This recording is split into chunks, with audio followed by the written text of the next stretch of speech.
আসসালামু আলাইকুম রহমতুল্লাহি ওবরাকাতুহ।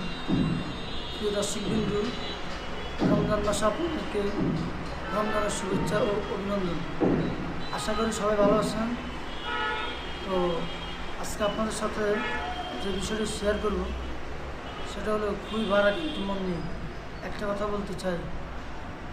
এই যে আজ দেশের মধ্যে শিশু হতে শুরু করে 18 বছর বয়সী মেয়ে পর্যন্ত এবং পদ্মাশীল মেয়েরা পর্যন্ত দর্শন শিখে, এটার একমাত্র কারণ আমাদের অবহেলা।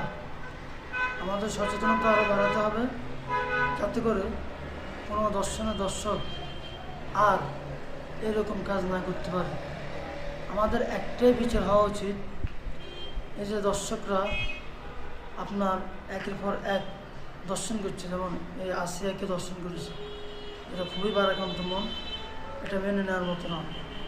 এটার খুবই কঠোর বিচার চাই, যে বিচার করতে হবে, যেমন এদেরকে টাঙ্গিয়ে পিটাতে হবে, পিটাতে রক্তাক্ত করতে হবে, আর না তো পাথর নিক্ষেপ করতে হবে খুঁতে, যে কোনো সাহস যেন এরকম আর না পাবে কোনো দর্শকেরা।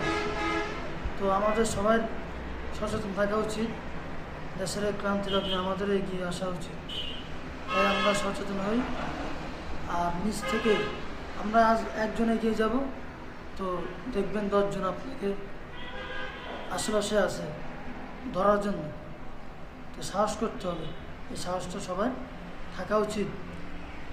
এই সাহস থাকলে ইনশাল্লাহ এই বাংলাদেশকে আমরা সুন্দররূপে পুনর্বাসিত করতে পারি। তাই আসুন, ঐক্যর চেয়ে বড় শক্তি আর কিছুই নেই। ঐক্য হয়ে আমাদের এই কাজ করতে হবে, লড়াই করতে হবে, সংগ্রাম করতে হবে। ইনশাল্লাহ আমাদের ভালো কিছুই হবে। আশা করি সবাই ভালো থাকবেন। আমি আর কথা বাড়ালাম না। আসসালামু আলাইকুম রহমতুল্লাহি ওয়া বারাকাতুহু।